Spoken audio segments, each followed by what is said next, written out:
जय गुरु जी।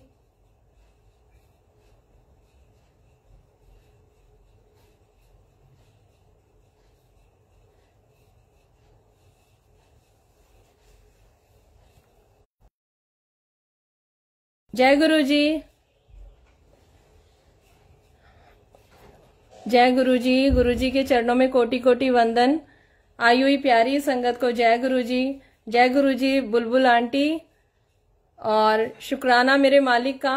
मतलब women's day पे जो महाराज ने हमें बख्शीश करी है, हम जैसे बुलबुल आंटी कितना सुंदर बोल के गई हैं कि हम लोग कितने ब्लेस्ड हैं और किसकी वजह से हमें आज इतना सब कुछ मिला है। अंकल के बारे में बोला है तो इस बारे में एक सत्संग मुझे भी याद आया, उन्होंने जब बताया तो वो भी गुरुजी ने कहा कि मैं देखती हूँ, वो भी महाराज शेयर करवाएंगे। और सबसे पहला शुक्राना मेरे उस रब का, मेरे वाहिगुरु का, मेरे सच्चे बादशाह का, जो मुझे अपने चरणों से लगाया और इतना इतना ब्लेस किया, इतना बख्शीश की हर चीज की। और उषा आंटी की एक लाइन आती है याद कि हमेशा हर दिन हर पल ऐसा नहीं होता कि बहुत कुछ बरसता ही रहता है कि मर्सिडीज गाड़ी या बंगला कार कोठी, यही सब नहीं होता है। सबसे पहला जब हमारे घर में किसी का मैसेज आता है गुरुजी को के बारे में, तो मुझे ऐसा लगता है तभी से ही ब्लेसिंग शुरू हो जाती हैं। तो मैं महाराज के चरणों में जितना शुक्राना करूं बहुत छोटा शब्द है। उसके बाद मैं बुलबुल आंटी का थैंक यू बोलूंगी कि वो खुद इतनी कैपेबल हैं और इतना सुंदर बोलती हैं कि शायद हमारे पास वो शब्द भी नहीं है, बट उन्होंने इस काबिल समझा कि मैं शायद महाराज का कुछ गुणगान कर सकूं अपने शब्दों में। अपने इस छोटे सी, मतलब कुछ एक धूल है हम, पर फिर भी इस काबिल भी समझना, मैं कहती हूँ कि बहुत शुक्राना है उस रब का। और thank you so much Bulbul aunty जो इस काबिल समझा, क्योंकि आपका सुनने के बाद तो मुंह ही बंद हो गया कि क्या बोलूंगी। पर यही है कि बस सीखने को ही मिलता रहे। आप जैसों की शरण में रहे हम, और गुरुजी ऐसे ही हमें सत्संग सुनाते रहे और सिखाते रहे। सबसे पहले happy women's day to all beautiful ladies, girls, pretty womens. आप बहुत खूबसूरत हैं और सारी औरतें बहुत खूबसूरत और बहुत ही अच्छी और बहुत ही प्यारी होती हैं। लेकिन जब गुरुजी हाथ पकड़ते हैं और अपने चरणों से जोड़ते हैं ना, तो गुरुजी ने तो सबसे ज्यादा ब्लेसिंग्स घर में हस्बैंड भी मानते हैं और औरत भी मानती है। हमारे घर में महाराज की इतनी मेहर है कि हम सारे कनेक्टेड हैं, पर फिर भी जो स्पेशल ब्लेसिंग्स महाराज देते हैं वो हम बच्चियों को देते हैं, माताओं को देते हैं और अपनी बहनों को, सबको इतना प्यार से वो रखते हैं। जो क्योंकि आप खुद देखिए ना कि हम लोग किस काबिल हैं। और मैं तो हाउस वाइफ हूं, मुझे कुछ भी नहीं आता है, फिर भी उन्होंने मतलब इतना सिखाया और इस काबिल किया कि हम कुछ दो शब्द उनके गुणगान के बोल सकें। सबसे पहला तो सत्संग यही याद आ रहा है कि भाई मैं काफी लोग पूछ रहे हैं कि जैसे कि आंटी आप कब जुड़े, तो मेरे को बहुत ज्यादा टाइम नहीं हुआ है। 25 जुलाई को मेरे हस्बैंड की फ्रेंड है एक, उनका मैसेज आता है गुरुजी के बारे में, क्योंकि लॉकडाउन हो गया था। मैं शॉर्टकट में इस चीज को करके फिर आगे कंटिन्यू करूंगी सत्संग।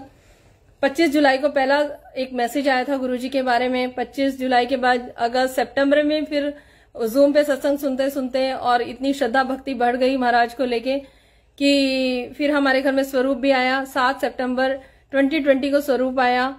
उस टाइम पे मेरे डैडी को पोस्टेड कैंसर डायग्नोज हुआ था। तो जैसे जैसे सत्संग सुना, जैसे जैसे उन्होंने बताया, मुझे कुछ नहीं आता था। मैं तो इतनी नेगेटिविटी से भरी हुई थी, मैं सोचती थी गुरुजी से मांगो भी नहीं और उनसे कुछ भी मत मांगो, बस क्या बोलूं। फिर मुझे तो यही नहीं पता था कि गुरुजी क्या बात करूं मैं फिर आपसे। लेकिन वो छोटी छोटी लाइनें बहुत ज्यादा नहीं सुन पाती थी, क्योंकि अपने नेटफ्लिक्स, अमेजॉन और ये मूवीज का चस्का, गानों का चस्का यही नहीं खत्म होता था। हस्बैंड जरूर सत्संग सुनते थे, तो मैं उस चीज से ही नहीं निकल पाती थी, तो मैं सीखती क्या। पर हाँ, ये बहुत खुशी थी कि महाराज ने इनको अपने चरणों से लगाया था। तो उस जरिए मैं एक एक सेंटेंस जो मेरे लिए गुरुजी, जो मेरे क्वेश्चंस होते थे, वो तुरंत मुझे कभी कभी एक एक सेंटेंस में मुझे आंसर मिलता था। तो एक दिन एक अंकल ने बोला कि उनको बोलो कि बस महाराज अपने चरणों से लगा लो। तो मैं उस सेंटेंस से बड़ी प्रभावित हुई और मैंने भी फिर यही बोलना शुरू किया कि महाराज अपने चरणों से लगा लो। फिर जैसे कि स्वरूप और पापा, स्वरूप इधर आया घर में और महाराज आए, विराजमान हुए, और उसी टाइम पे ही पापा की पोस्टडेट की रिपोर्ट आ चुकी थी। बट ये डायग्नोज करना था उस टाइम पे कि वो पूरी बॉडी में तो नहीं स्प्रेड हो गया है। तो मैं तो छोटी बुद्धि, छोटी सोच, मैंने तो यही समझौता कर लिया था कि शायद महाराज इसलिए आए हैं कि शायद पापा की अब लाइफ मतलब ठीक नहीं रहेगी, या बस अब उनकी एज हो गई है, शायद अब वो उनको कुछ होने वाला है। तो मैंने कहा शायद गुरुजी इसलिए आए हैं कि वो मुझे संभाल लें। और क्योंकि मुझे ऐसा लगता था कि कुछ तो है, इतना तो मुझे ये समझ में आ गया था कि इनकी शक्ति बहुत है कि लोग इतना गुणगान करते हैं, ऐसे ही कोई किसी का हमारे बारे में कोई 2 शब्द अच्छे क्यों नहीं बोल देता। तो कुछ अपरंपार और कुछ महान शक्ति तो है जो इतना इनका गुणगान हो रहा है। तो मैंने ये सोचा, पर अंकल सत्संग से बहुत जुड़े हुए थे, कहते हैं सारे आंसर सत्संग में मिलते हैं। अंकल को ये पता था कि कुछ गलत नहीं होगा, और अब गुरुजी आए ही पापा को ब्लेस करने हैं, क्योंकि गुरुजी का यही है, पहले हेल्थ बख्शते हैं, उसके बाद सब कुछ। उन्होंने पापा को हेल्थ बख्शी। लॉकडाउन था, बड़ा मंदिर नहीं खुला था, हम बाहर से ही थोड़ा प्रसाद बना के मैं लेके गई, रोटी प्रसाद और दाल प्रसाद। मैं बाहर से ही गुरुजी को प्रणाम करके आ गई और वो प्रसाद मैंने पापा को खिलाया। ऐसे ही फिर थॉट आया मन में कि गुरुजी की संगत का जब सत्संग सुनती थी कि वो इतना ब्लेस्ड है, उसको ऐसे हुआ, उसको ऐसे हुआ, तो मन में बहुत ऐसे ख्याल चलते थे कि भाई गुरुजी आप तो मुझे सपने में भी नहीं दर्शन दे रहे हो और इधर भी नहीं दे रहे हो। फिर मुझे ऐसा लगा कि मुझे भी तो कुछ करना चाहिए ना, अगर टीचर को खुश करना है, अगर प्रिंसिपल को खुश करना है, तो मुझे भी तो कुछ ऐसा कर्म करना पड़ेगा, कुछ ऐसा करना पड़ेगा कि मैं उस लाइन में थोड़ा सा मेरी टीचर की नजर मुझ पे पड़े। तो ये तो ईश्वर है, ईश्वर के लिए तो मुझे कुछ करना पड़ेगा। फिर 2-3 मैसेज मैंने शिव पुराण के पढ़े। बस 28 सितंबर से ही मैंने शिव पुराण शुरू कर दी थी। गुरुजी ने मुझे बहुत जल्दी थॉट्स देने शुरू करे और ऐसे कर्मों से, ऐसे विचारों से मुझे जोड़ा कि क्योंकि उन्हें पापा को ब्लेस करना था। पापा इतना पाठ नहीं कर पाते, लेकिन उन्हें जैसे महाराज कहते हैं कि घर का एक सदस्य आ जाए, मैंने सबको ब्लेस करना है। वो वचन बिल्कुल महाराज का सत्य निकला और मेरे पापा आज की डेट में बिल्कुल ठीक है। तो शुक्राना मेरे मालिक का। उधर से बस जर्नी शुरू हुई। और जब पहला सत्संग महाराज ने बख्शा एक आंटी के घर में स्वरूप के बाद, तो वहां भी जब सत्संग हुआ, उसके बाद सत्संग शेयरिंग हुई, तो बहुत जल्दी ऐसे एक धुन सी लग गई थी कि महाराज मुझे भी सत्संग करना है, सत्संग करना है। तब तक पापा के ट्रीटमेंट्स तो चल ही रहे थे, लेकिन गुरुजी ने मुझे अपने साथ और अपनी सेवा भक्ति के साथ, अपने पाठ के साथ इतना बिजी रखा कि मेरे मन में नेगेटिविटी एज सच आने नहीं दी उन्होंने। और जब पहला सत्संग हुआ तभी मुझे एकदम से ये विचार आया, काफी दिन से मेरे दिमाग में ये भी चल रहा था कि कहते हैं कि गुरुजी तो बहुत पहले से ही हमारे साथ, काफी जन्मों से उनका वो होता है, लेकिन हाँ स्वरूप में आना, किसी का मैसेज आना है, ये उनकी इच्छा की वजह से ये सब होता है, टाइमिंग उनकी होती है। सबसे पहला जो मुझे समझ में आया कि बेटे के लिए, कि जब वो फर्स्ट ईयर में जब कॉलेज जा रहा था, तो मैंने 12th में था, तब मैं शिव मंदिर जाती थी। ज्यादा पूजा पाठ कुछ समझ में नहीं आती थी, ना गुरुजी के बारे में पता था, पर ये पता था कि माएं अपने बच्चों के लिए मंदिर जाना, पूजा पाठ करती हैं। तो मैं रोज मंदिर जाती थी और वहां शिवलिंग भी था और शिव परिवार भी और सारे देवी देवता थे।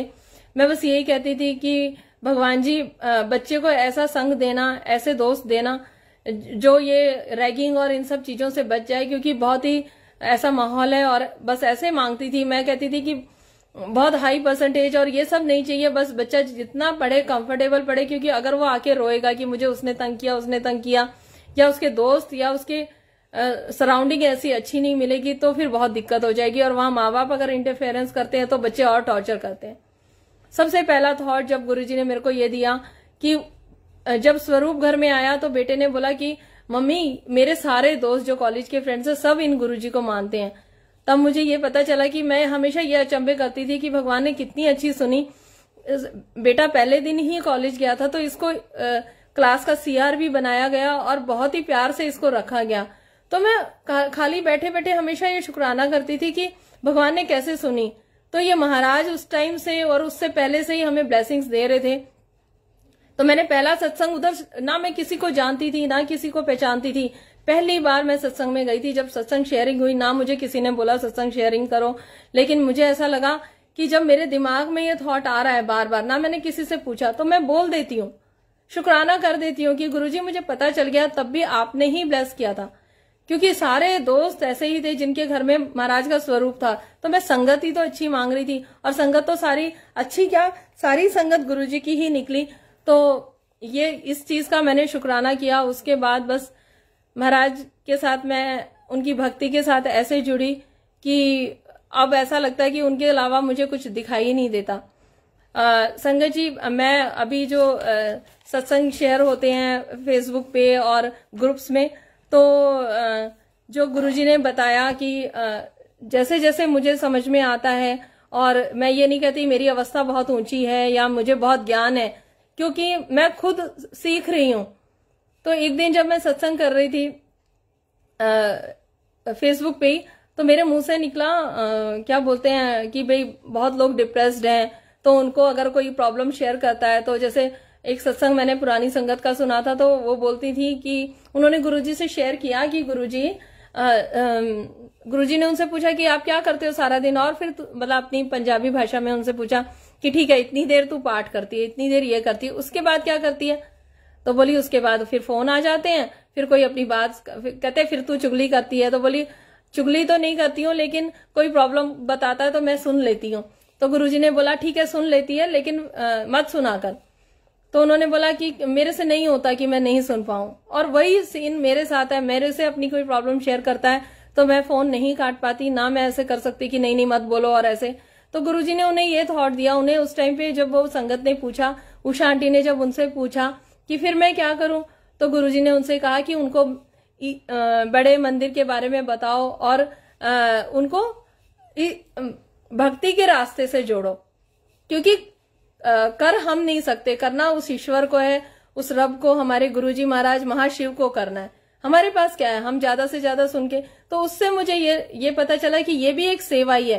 पहले फोन पे कोई अपनी प्रॉब्लम शेयर करता था तो हमारे पास कुछ नहीं था, सिर्फ ये बोल देते थे टेंशन मत लो, फलाने मंदिर चले जाओ, फलाने पंडित के पास चले जाओ, ये टोटका कर लो, ये कर लो और ऐसे कर लो। तो लेकिन जब वो हम बोल रहे हैं, हमारे साथ जब एक सुप्रीम पावर जुड़ती है, उसका इफेक्ट बहुत मल्टीप्लाई हो जाता है। क्योंकि मोटिवेशनल वीडियो, यूट्यूब पे पंडितों के वीडियो और सबको मैं भी सुन रही थी, मैं भी कुछ ढूंढ रही थी, लेकिन जब जिस चीज में भगवान की प्रेजेंस या उनकी वो नहीं होती है, तो वो चीज नहीं होती। जब गुरुजी किसी चीज से जुड़ जाते हैं या गुरुजी जब हमारे हाथ पकड़ते हैं, जब हम उनकी शरण में होते हैं, तो जो हमारे अंदर चलता है वो गुरुजी देखते हैं कि वो चीज हमारे लिए ठीक है या नहीं है। अगर ठीक है तो वो कैसे वो करवा देते हैं।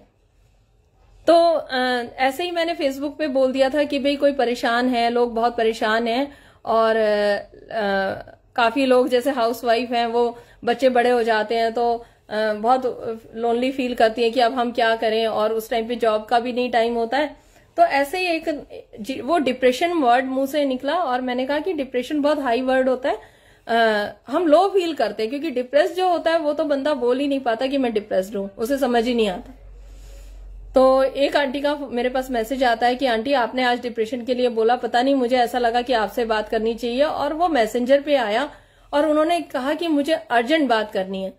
तो मैं रोटी बना रही थी, मैंने बेटे को कहा कि इनको रिप्लाई कर दे, और व्हाट्सएप, उन्होंने अपना व्हाट्सएप नंबर दिया, और उनका व्हाट्सएप नंबर भी मैंने किस नाम से सेव किया, उनके नाम के आगे मैंने अर्जेंट लगा दिया कि जैसे ही पहली फुर्सत मिलती है मुझे इन आंटी से बात करनी है। क्योंकि मुझे समझ में कुछ आया था, मैं तो खैर कौन होती हूँ समझने वाली, महाराज ही ऐसी बुद्धि थोड़ी सी बख्श देते हैं कि ये परेशान है और इन्हें सुनना बहुत जरूरी है। तो मैंने कहा गुरुजी ये सेवा अगर आप दे रहे हो तो ऐसा करवाना कि मेरे मुख से या मेरे ऐसा कुछ गलत काम ना हो। मैं सच्चे दिल से इनको कॉल कर रही हूँ, और कुछ ऐसी सेवा लेना कि सामने वाले का आप ऐसा ब्लेस करना कि वो ठीक हो जाए। जब फिर उन आंटी ने मुझे बताया कि हम तो बचपन से गुरुजी से जुड़े हुए हैं, उनको उनके चाचा जी वगैरह लेके गए थे और उन्होंने बताया बस ये गुरुजी हैं और उनके सामने जाके थोड़ा मुस्कुरा देना और कुछ मांगने की जरूरत नहीं है।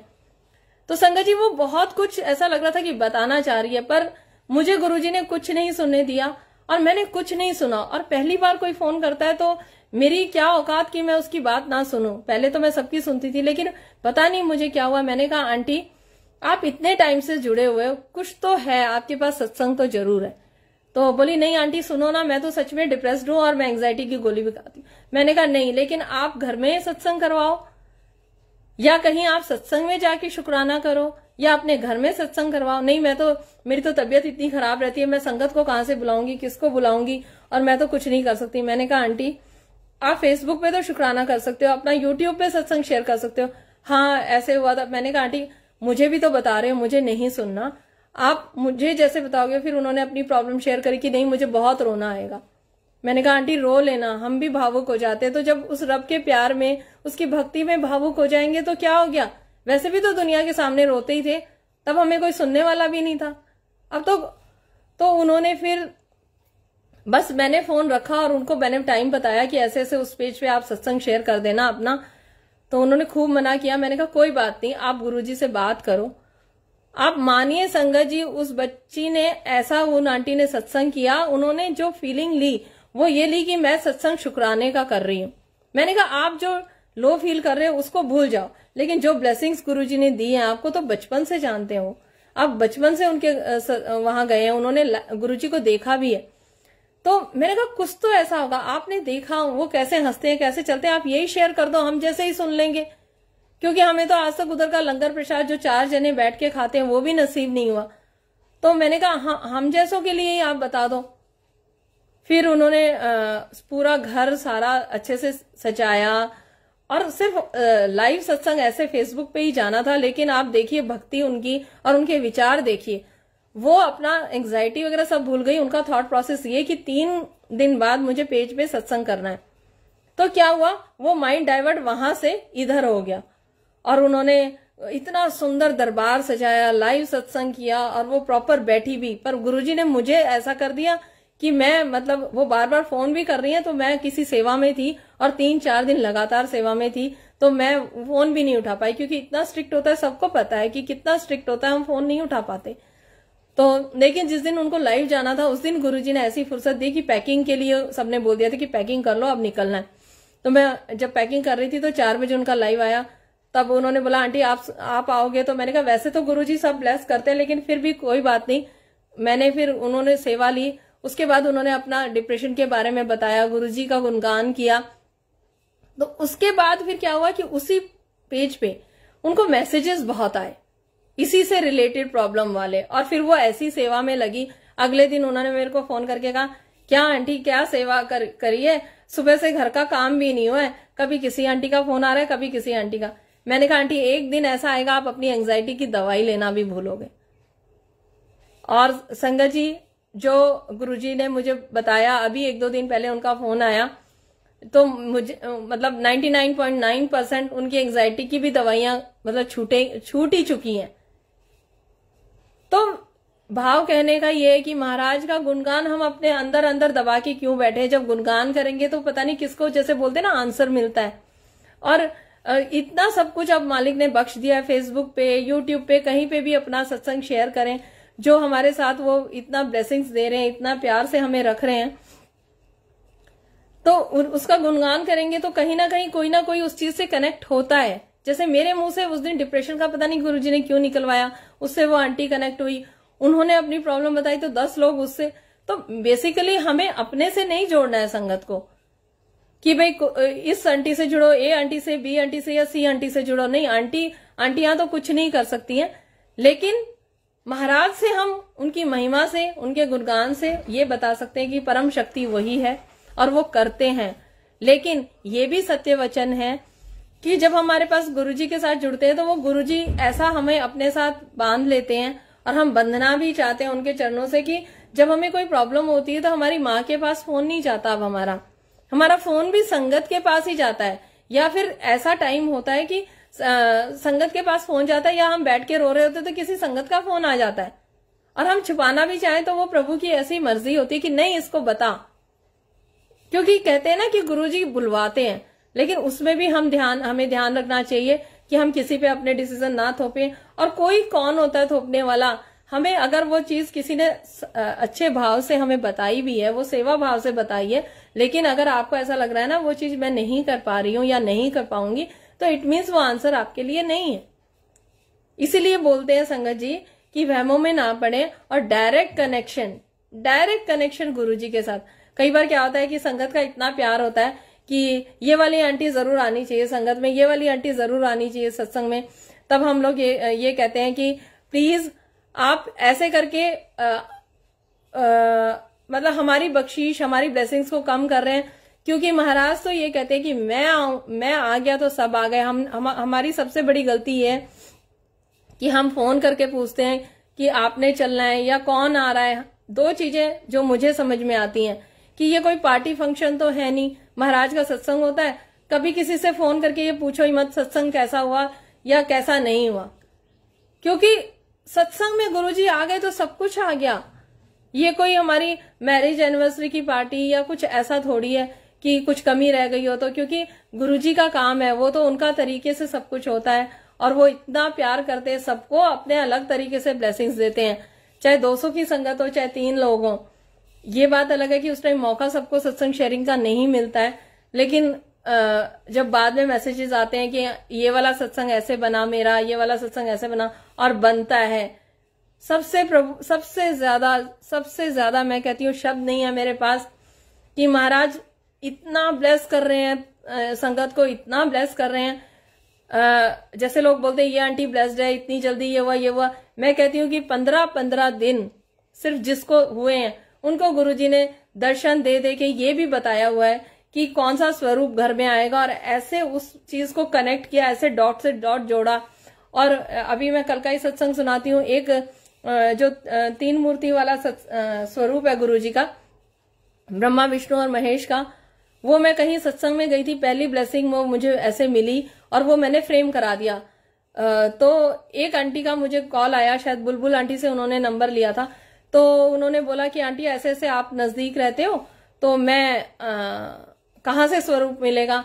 मैंने कहा आंटी आप अगर इधर आना चाहते हो तो ठीक है, इधर आ जाओ, देखते हैं कि गुरुजी क्या सेवा करवाएंगे और क्या उनकी इच्छा है, आप आइए और देखते हैं। तो उन्होंने मुझे अपना सपना शेयर किया कि गुरुजी आए, और जब भी मैं ओम नमः शिवाय का जाप करती हूँ तो मुझे ना गुरुजी का वो स्वरूप ही दिखता है। तो आप देखिए उनको अपने थॉट प्रोसेस पे कितना विश्वास, और उस विश्वास को उन्होंने, गुरुजी ने कितना पक्का रखा। उनको ये विश्वास उनका इतना पक्का हुआ कि जब वो यहाँ आई तो यहाँ पे वो स्वरूप ड्राइंग रूम में लगा। पहले कोई ड्राइंग रूम में स्वरूप नहीं लगाया था, क्योंकि मैंने इसलिए नहीं लगाया था कि उस टाइम पे मैं खुद कहते ना 50-50 थी, और मैंने कहा कि गुरुजी को कोई आके यूं कहेगा ये कौन है तो मुझे बिल्कुल अच्छा नहीं लगेगा, क्योंकि मैं नहीं चाहती, जब मैं गुरुजी बोलती थी मैं नहीं चाहती मेरे गुरुजी को कोई ऐसे मतलब अच्छी नजर से ना देखे। अब तो मैंने उन्हें महाशिव का दर्जा दिया, मेरे लिए तो वो ईश्वर है। कल वो आंटी आए और जैसे जैसे गुरुजी ने मेरे को थॉट दिया मैंने वैसे वैसे किया, और आप मानिए कि वो स्वरूप उनकी झोली में गया और फूलों के साथ गया। और जब उन्होंने कहा कि आंटी सत्संग कैसे होता है, इनका सत्संग मतलब कोई मंडली आती है, पैसे देने होते हैं, बस मैंने उनसे हाथ जोड़ के यही कहा आंटी कहीं भटकना मत, महाराज का कोई भी काम पैसों से नहीं होता, प्लीज आप किसी से भी ऐसे गुमराह मत हो जाना। तो उनके बेटा बहू भी साथ थे, बोले आंटी हम कहीं और रहते हैं, मम्मी पापा अकेले रहते हैं, और बस हमें यही था कि पता नहीं कौन गुरु मम्मी ने देख लिया है और कहीं मम्मी गलत वो ना हो जाए। लेकिन आज सुन के बहुत अच्छा लग रहा है कि ऐसे भी ईश्वर हैं, या ऐसे भी लोग हैं, ऐसी भी संगत है जो इस टाइप से भी सेवा करते हैं।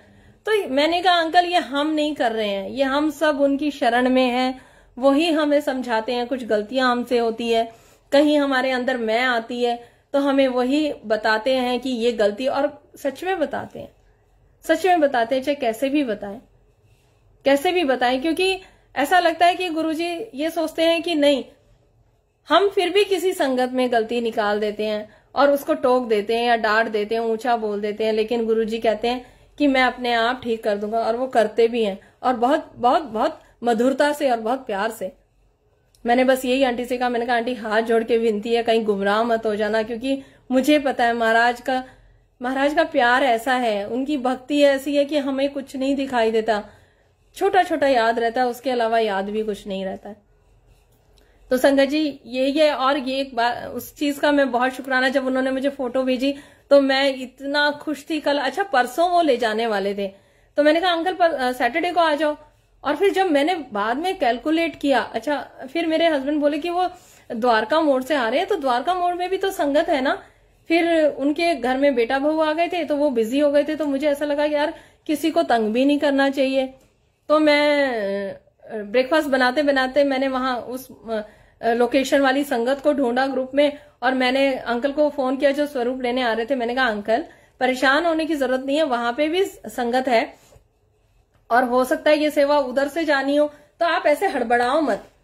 अब बोले आंटी आपको कहीं जाना है? मैंने कहा अंकल मैं संडे को कहीं नहीं जाती हूँ, आप आइए मोस्ट वेलकम, लेकिन आप हड़बड़ाइए नहीं, क्योंकि संगत परेशान होगी तो गुरुजी को अच्छा नहीं लगेगा, हो सकता है वहीं से कुछ हो जाए, वहां तो बहुत संगत है। तो उन्होंने बोला आंटी अब तो निकल चुके वो लोग, जबकि उन्होंने थोड़ी देर बाद निकलना था और वो पहले ही निकल गए। तो वो इच्छा ईश्वर की थी ना, कि जो स्वरूप मैं दिखा रहा हूं हो सकता है वहां से वो स्वरूप नहीं मिलता। तो उनकी प्लानिंग इतनी स्ट्रांग है ना कि हम जीरो हैं। जब बाद में वो घर गए, जब उन्होंने फोटो खींच के भेजी रंगोली बना के, अच्छा आंटी ने मेरे से पूछा आंटी कैसे क्या करना है, क्या भोग लगाना है? मैंने कहा आंटी हाथ जुड़ा लो, गुरुजी और आप, अब ये एक जरिया था स्वरूप तक का, आगे की जर्नी आप दोनों की है। क्योंकि आप मेरे से मत पूछिए, हम यही गड़बड़ कर रहे हैं कि संगत से पूछ रहे हैं। आप सत्संग सुनिए। और क्योंकि मैं कैसे बताऊं कि मैं तो शुरू में एक जल प्रसाद रखने के लिए भी मेरे को प्रॉब्लम हो रही थी, और उस संगत का भाव ऐसा कि वो तीनों टाइम भोग लगाने को तैयार है। तो मैं अगर उनको गाइड भी करती तो मैं क्या करती कि भाई मैं तो बस एक बार ही भोग लगाती हूँ, क्योंकि शाम के टाइम हमारा खाना ही ऐसा होता है बहुत लाइट सा, तो महाराज को मैं वो भी भोग लगा देती हूँ, और सुबह जो बनता है अच्छे से मैं एक बार अच्छे से वो भी लगा देती हूँ। तो मैंने कहा आंटी बड़े भोले भंडारी हैं, बस प्यार सच्चाई ईमानदारी, और बस किसी का बुरा ना हो आपके हाथों से, और बस उससे आप जो करोगे। और मुझे ऐसा लगता है आंटी कि आप इतना कर सकते हो जितना मैं भी नहीं कर सकती, ना मैं कर पा रही हूं ना मैं करती हूं। तो मैं कौन होती हूँ? क्योंकि एक चाय प्रसाद रखने के लिए तो मेरे इतनी इफ एंड बट्स चल रहे थे कि नहीं। जब मेरी फ्रेंड ने मुझे कहा कि चाय प्रसाद का भोग लगा देना, मैंने कहा नहीं नहीं, उसको तो हाँ बोल दिया। देखो झूठ की एक सीमा और नेगेटिविटी की कोई लिमिट नहीं होती है, चलाकियां कूट कूट के भरी है। कितने आराम से उसको हाँ बोल दिया कि हाँ हाँ लगा दूंगी, क्योंकि अगर नहीं बोलती तो शायद वो भी पीछे पड़ जाती कि नहीं लगाना है। मैं कहा हाँ हाँ लगा दूंगी, और अपने मन में सोच रही ठीक है ना, कोई वहम, तो गुरुजी ने तो कहा कोई वहम ही मत करो, तो चाय वाय का कुछ नहीं होता क्या। लेकिन फिर वो गुरुजी ने तो करवाना था ना, वो अपने आप करवा भी लेते हैं। और अब ऐसा है कि जैसे वो कहते हैं मैं बहुत खुशी खुशी से, क्योंकि उस टाइम पे मैं इस काबिल भी नहीं थी, मेरे शरीर में 100 बीमारियां थी, इतनी आलसी कि मैं बता नहीं सकती। 12:30 बजे दोपहर में सो जाती थी और 4:30 बजे उठती थी, जिसमें कि बच्चे चाय देते थे। सुबह की चाय के बिना तो मैं उठ नहीं सकती थी। पहले मैंने चाय पीनी है, करवा चौथ है तो मैंने पहले चाय पीनी है। शरीर में पता नहीं क्या हो गया था कि इतना आलस इतना भर गया था, कई बार तो रोती थी और कई कपड़े लेने बंद कर दिए थे। सोचती थी कि पहनने तो मुझे ही है ना, खरीद तो लेंगे, ठीक है, खरीदवा तो बच्चे दिला देंगे या अंकल दिला देंगे, खरीदना बहुत फिर भी आसान है, पहनना तो मुझे है ना। जब मेरे को इतना आलस भरा हुआ है, आधे फंक्शंस पार्टी तो मैं अपने आलस की वजह से नहीं जाती थी कि छोड़ो नहीं जाना। तो जब महाराज ने मुझ जैसे मतलब किसी भी जो काबिल नहीं है, जो एकदम धूल है, उससे इतना कुछ करा लिया, इतनी सेवा महाराज ने ले ली, तो आंटी आप तो मैं कह रही हूं कि आप तो पूजनीय है मेरे लिए, क्योंकि वो वैसे भी बड़े थे। तो मैं कहा आंटी मेरे से मत पूछिए, बस मेरी इतनी विनती है कि गुमराह मत हो जाना, और कोई काम इनका पैसों से नहीं है, सारी फ्री सेवा जाती है। तो मालिक का बहुत बहुत शुक्राना। और कल 7 तारीख थी, बाद में जो मैंने देखा तो वो स्वरूप जाना कब लगेगा, कैसे लगेगा, कौन से कलर का स्वरूप जाएगा, क्योंकि गुरुजी हमारे जो जैसे कहते हैं ना, हम पंडितों से पूछते हैं, फिर हम पंडितों के चक्कर में नहीं होते ना, तो वो कौन सा स्वरूप किस कलर का उनके ग्रह नक्षत्र के हिसाब से सब डिसाइड होता है। वो ज्ञान अभी हमें नहीं है, जो गुरुजी बार बार बोलते हैं कि शिव पुराण पढ़ें, ये पढ़ें वो पढ़ें, जो पाठ गुरुजी ने बोले हैं, जो ब्लेस किए हैं। शिव पुराण क्यों पढ़वाने के लिए गुरुजी बोलते हैं? क्योंकि उसमें वास्तु का भी ज्ञान है। तो जब वो कहते हैं, और वो ज्ञान उतना ही हमें बख्शीश होगी जितनी हमें जरूरत है। सारे संस्कृत के श्लोक हमें याद नहीं होंगे, तो हम उसे परेशान होए, उसी को लेके बैठे रहे, उसी का उच्चारण करते रहे। नहीं, जरूरत नहीं है। गुरुजी कहते ना बस पढ़ो, आप पढ़ो, जो आपको थॉट आएगा, जो चीज आपको क्लिक होगी, जो आपको सीखना है वो वही आपके दिमाग में जाएगा, जो चीज आपके लिए है। अब हम सोचें कि उसको 6-6 महीने लेके बैठे रहें कि हमें पढ़ना है और याद करना है, उसको समझना है, हमें कोई टेस्ट थोड़ी देना है। ये तो महाराज की इच्छा होती है जो वो पाठ करवा दें, जिससे उन्हें हमें ब्लेस करना हो या कुछ ऐसा। जैसे मेरा सर्वाइकल तो मुझे लगता है गुरुजी ने शिव पुराण पढ़ा पढ़ा के ही ठीक किया है, क्योंकि मैं तो नीचे बैठ के बच्चों का टेस्ट भी नहीं बना पाती थी।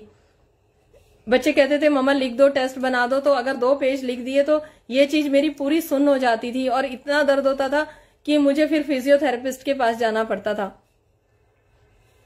तो मैं मालिक का गुणगान करने लायक तो बिल्कुल भी नहीं हूं। अगर शुक्राना करूं तो बहुत छोटा सा शब्द है।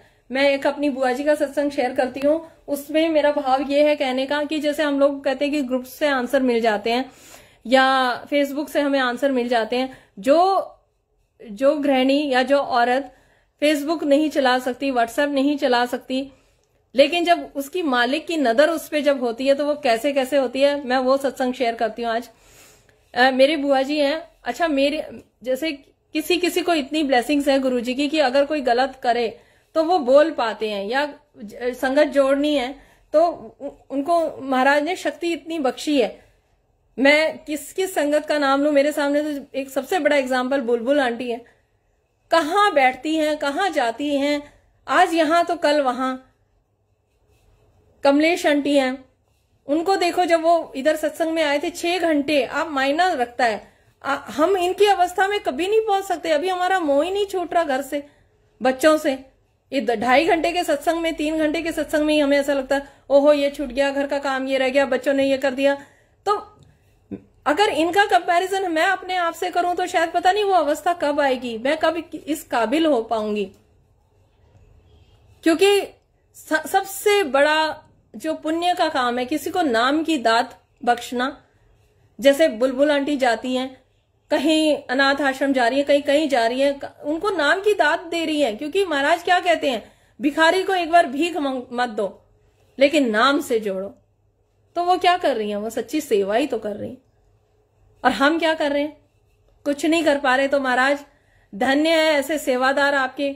कमलेश आंटी को मैंने और बुलबुल आंटी ने देखा था कि मतलब हम भी वहीं थे, और वो मतलब इन दोनों का प्यार गुरुजी को लेके देख के हम लोग बाद में जब हम सारे सेवादार बात कर रहे हैं, मैंने कहा धन्य है दोनों।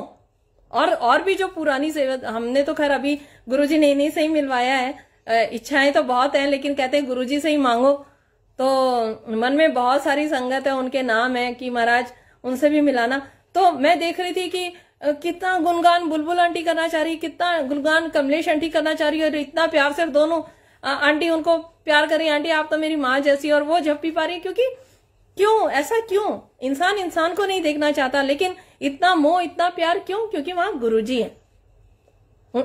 संगत को समझ में आ रहा है कि सिर्फ गुरुजी की वजह से ये हो रहा है। उनका प्यार इतना है कि दोनों और पूरी संगत जो थोड़ी बहुत जो वहां बैठी थी, तो नाम की बख्शीश से सबको जोड़े। और तो उनकी पर्सनैलिटी, उनको इस काबिल महाराज ने किया कि वो कर पाती है। और मेरे जैसा डरपोक इंसान, मैं सिर्फ एक स्टेटस लगा सकती हूँ, स्टोरी लगा सकती हूँ और ये कर सकती हूँ, और खुद अपने मुंह से जाके किसी को नहीं बता पाती कि गुरुजी हैं और ऐसे। क्योंकि शायद अभी भी मेरे अंदर मैं है कि अगर मुझे कुछ कोई कह देगा तो मैं हर्ट हो जाऊंगी। लेकिन मैं मालिक से ये बुद्धि मांगती हूँ कि आपके लिए मुझे कोई डांट भी दे या कुछ कह भी दे तो गुरुजी मुझे इतनी हिम्मत होनी चाहिए, इतनी बख्शिश करो मुझ पे भी। तो मैं सिर्फ स्टेटस लगाती थी, और मन में मेरा भाव मेरी बुआ जी को कनेक्ट करने का था, क्योंकि मेरा कनेक्शन उनसे बचपन से बहुत ज्यादा था। कहते हैं कि धन दौलत ही सब कुछ नहीं होती है, जो अंदर की शांति होती है वो बहुत मेन है। तो वो कहीं ना कहीं थोड़ा सा डिस्टर्ब रहते हैं।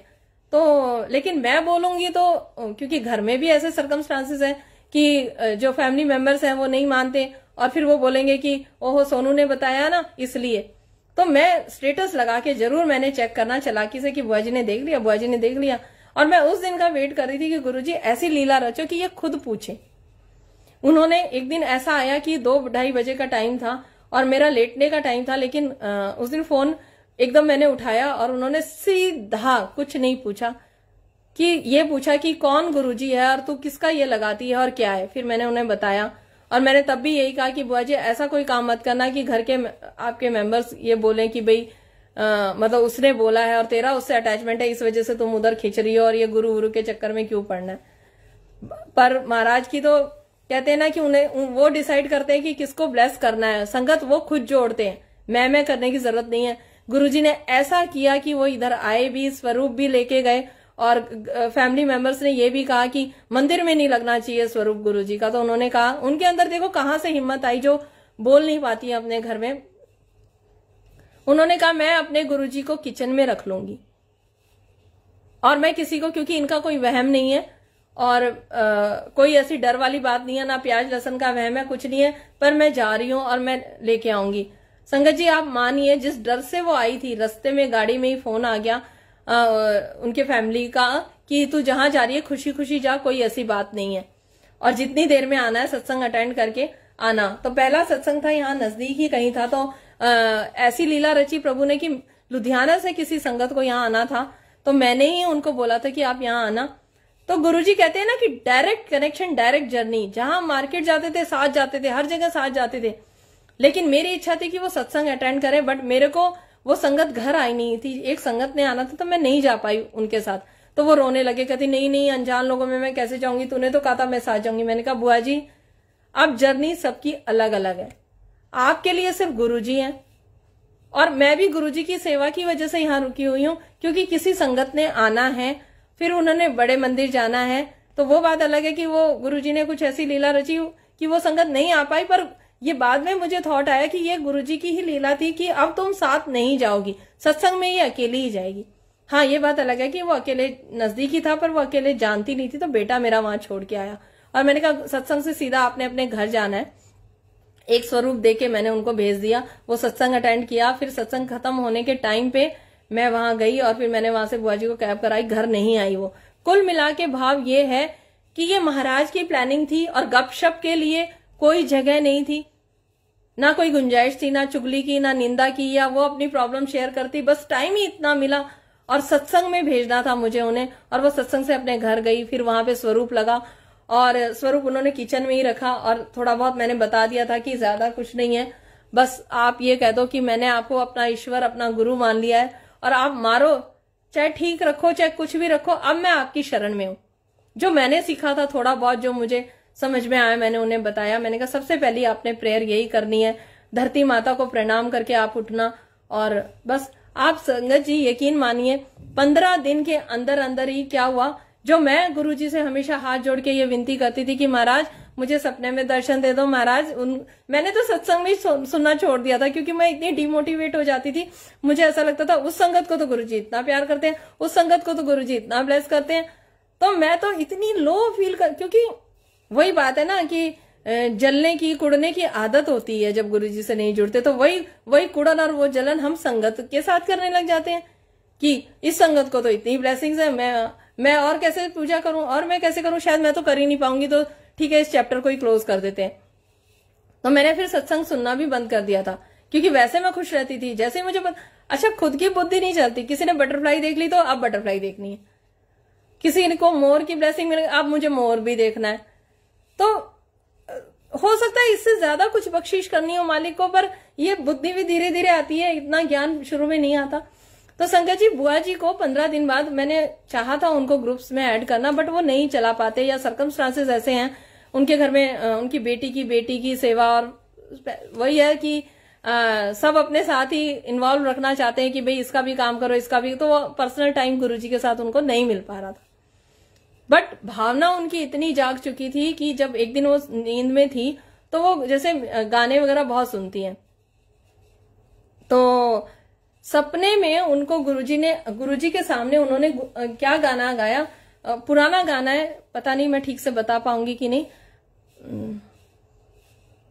अखियों का नूर है तू दिल का सुरूर है, अखियों से दूर है तू दिल का सुरूर है, फिर भी पुकारे चले जाएंगे तू आए ना आए, ऐसे एक गाना है। तो हम दोपहर में बैठे थे और कुछ उस दिन भी हस्बैंड साथ में बैठे थे, लैपटॉप लेके ऑफिस का काम कर रहे थे, मैं ऐसे बैठी थी और उनका फोन आता है, बोली तेरे पास 2 मिनट है तो मेरी बात सुन। मैंने कहा हाँ। कह रही ऐसे ऐसे रात को हुआ और अखियों का नूर और ऐसे सुरूर, कुछ ऐसे से गाना याद आ रहा है।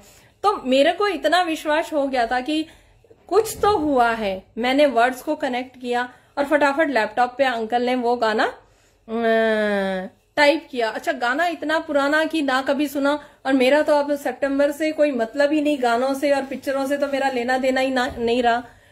तो मैंने कहा गुरुजी ये कुछ तो हुआ है, लेकिन ये बेचारी बता नहीं पा रही। संगत जी वो हमने किसी तरह कनेक्ट किया, 2 वर्ड हमने जोड़े, फिर वो गाना हमने देखा और आप मानिए वो गाना मैं प्रॉपर लाइन मैंने सोचा था लिख के बताऊंगी, पर वही बात है कि गुरुजी तो कुछ लिखने विखने नहीं देते, ऐसे ही बैठा देते हैं।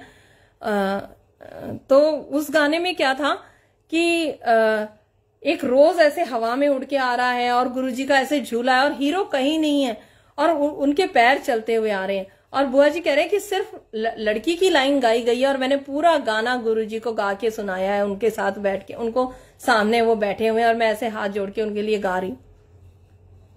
संगत जी आप देखिए, महाराज जब ब्लेसिंग्स देते हैं, अपनी प्रेजेंस फील कराते हैं, तो आप मतलब कितना करते हैं वो, क्योंकि उन्हें व्हाट्सएप नहीं चलाना था, फेसबुक नहीं चलाना था, लेकिन गुरुजी ये उनको बताना चाह रहे थे कि मैंने तेरा हाथ पकड़ लिया है और मेरी इच्छा से ही सब कुछ अब हो रहा है।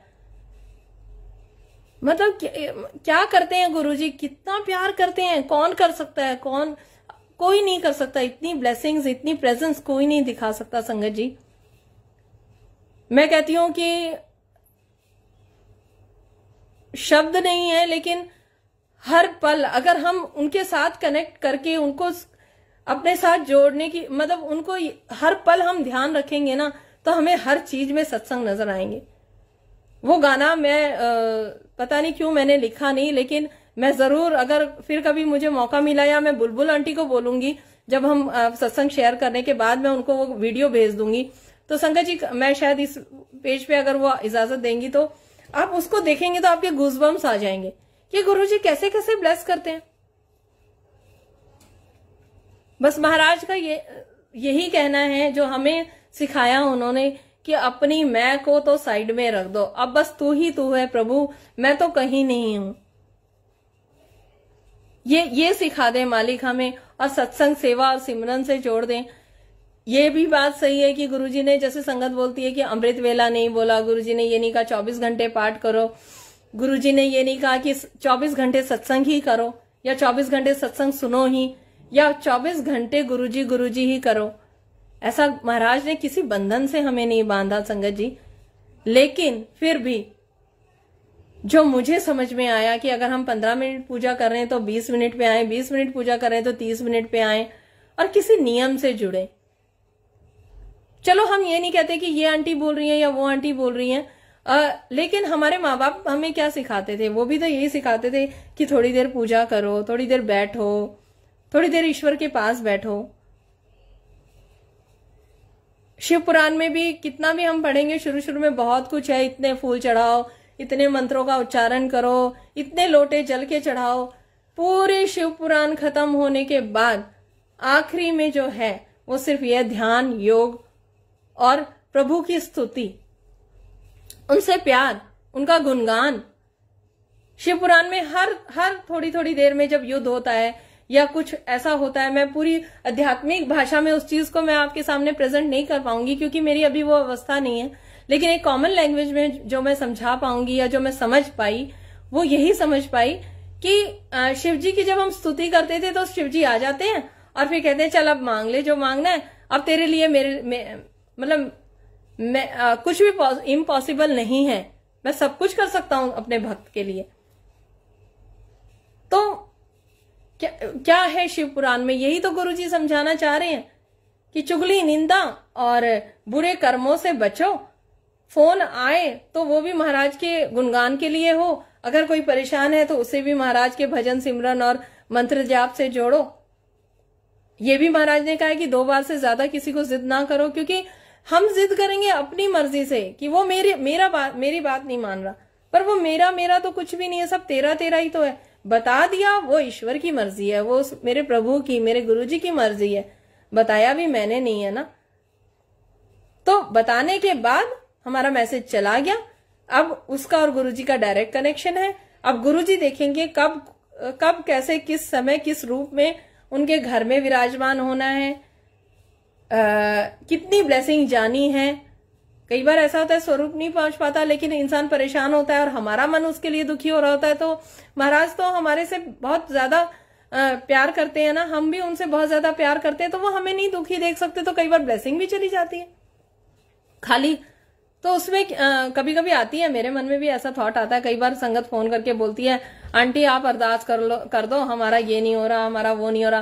तो मैं यही कहती हूँ कि क्यों आप उनको मानते हो तो उनसे बोलो। तो वो कहेंगे कि उनको तो मानते हैं, लेकिन वो कहते हैं हमसे मांगो मत। तो मैंने कहा हमारे गुरुजी भी यही कहते हैं मुझसे मत मांगो। ऐसा भी हुआ है, मैंने ये भी बोला है, लेकिन 2 दिन बाद उनका कॉल आता है कि आंटी ये काम हो गया। फिर मैं कहती हूँ गुरुजी का शुक्राना करो, तो वो कहते हैं नहीं हम उस मंदिर में जाके थैंक यू बोला है। तो उस टाइम बड़े ऐसा लगता है हाँ मेरे गुरुजी ने ये काम किया तो मेरे गुरुजी ने, और देखो थैंक यू उनको बोल के आ रहे हैं। तो ऐसी फीलिंग आती है, लेकिन सब एक है। हमें गुरुजी ने यही तो उठाया है, हमारी सोच को तो महाराज ने इतनी बख्शिश दी है कि सब एक है, एक ओमकार है।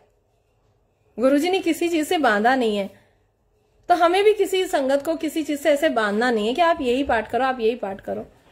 बस हाँ ये है कि पाठ करो, किसी चीज से जुड़ो, अच्छे कर्मों से जोड़ना है और किसी को बांधना नहीं है। हम नहीं चाहते कि हमारे गुरुजी के लिए या हमारे गुरु की संगत के लिए कोई ऐसा बोले हमें गुरुजी के ऐसे बच्चे बनने हैं।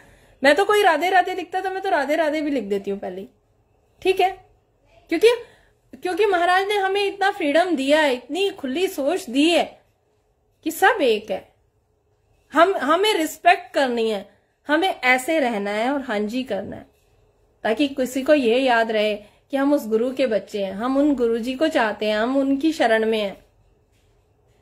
और वो शब्दों से नहीं संगत जी, हमारी बॉडी लैंग्वेज से, हमारे कर्मों से दिखेगा। मैं गुरु, मेरे गुरु, मेरे गुरु, मेरे गुरु करेंगे ना संगत जी, वो मैं में बहुत घमंड आता है। जहां घमंड आ जाता है वहां संगत जुड़ने की जगह जुड़ेगी तो नहीं, और हमसे भी कटेगी, और फिर तो कुछ नहीं है। तो मैं तो यही कहती हूँ कि गुरुजी महाराज बस इतनी बख्शीश करें कि इसी सेवा से जोड़े रखें और हम प्रभु का गुणगान करते करते कभी भी ना थकें, और कुछ ऐसा हमसे ना हो अनजाने में या गलती से भी हम किसी का दिल ना दुखाएं। क्योंकि गुरुजी कहते हैं कि जब मैं बैठा हूं और मैं शायद से मंत्र जाप बहुत ज्यादा नहीं कर पाती, मैं क्यों झूठ बोलूं, बस मैं सारा दिन ये मंत्र जाप करती हूँ, गुरुजी आप बैठे हो, मुझे पता आप बैठे हो और आप बैठे हो।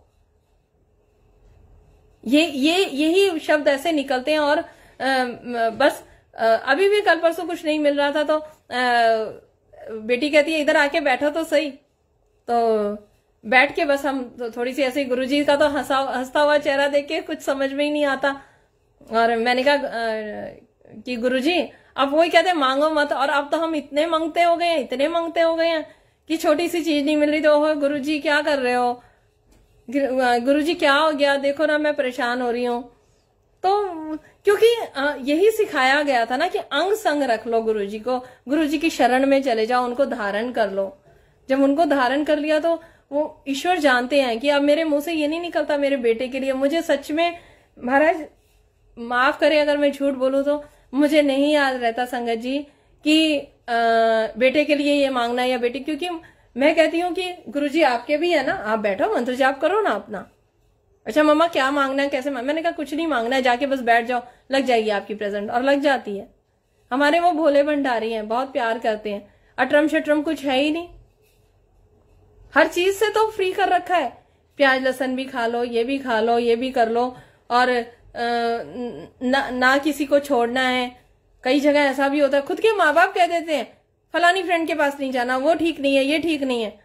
गुरुजी कहते हैं नहीं, जो रिश्ते कभी बिगड़ भी गए हैं ना, ऐसा थॉट डालते हैं, ऐसा करते हैं कि उधर फोन चला जाता है, क्योंकि वो ईश्वर की मर्जी है कि अब तेरी जर्नी मैं अपने हिसाब से तय करवाऊंगा।